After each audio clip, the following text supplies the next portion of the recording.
तो गाइज़ यहाँ पे शेप शिफ्ट के नाम से बहुत ही अमेजिंग किस्म का इफेक्ट है और आपकी पिक्चर के ऊपर भी मैं आपको अभी मैं अपनी पिक्चर के ऊपर आपको अप्लाई करके दिखाऊंगा। बहुत ही अमेजिंग किस्म का इसका रिजल्ट आपको मिलेगा और यहाँ पे इसके अंदर बहुत ही अमेजिंग आपकी पिक्चर को लुक प्रोवाइड करेगा जो शेप शिफ्ट इफेक्ट है।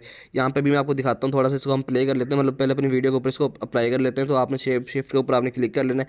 अगर नहीं आपको पास से वीडियो में आता तो आपने सर्च कर लेना, तो आ जाएगा शेप शिफ्ट के ऊपर आ जाएंगे, पेज के ऊपर आ जाएंगे। यहाँ पे आने के बाद आपने यूज़ इफेक्ट के ऊपर आपने क्लिक कर देना है। जैसे क्लिक करेंगे तो आपके सामने यहाँ पे पिक्चर्स आ जाएंगी आपकी ओपन होकर, ठीक है। थोड़ा सा वेट करना, ही सर्चिंग हो रही है। तो जैसे पिक्चर्स आ जाएंगे तो आपने जो आपकी बेस्ट पिक्चर होती है उनमें से किसी एक को सिलेक्ट कर लेना है। तो जैसे मैं ऐसे अपनी एक पिक्चर को सिलेक्ट कर लेता हूँ, तो अभी आपके सामने यहाँ पे देख लेना, यहाँ पे वो आ जाएगी तैयार होकर। तो आप ये देख सकते हो आपके सामने नज़र आ रही है शेप इफेक्ट के नाम से बड़ी अमेजिंग किस्म की पिक्चर बन के आ गई है, वीडियो बन के आ गई। तो आप इसको इस तरह से यूज़ कर सकते हो। उसके बाद यहाँ पे ये इसको मेरी माँ क्लिक ने करोगे तो वो उसके सामने बन के आ जाएगी। तो आप इस तरह से इसको यूज़ कर सकते हो और बहुत ही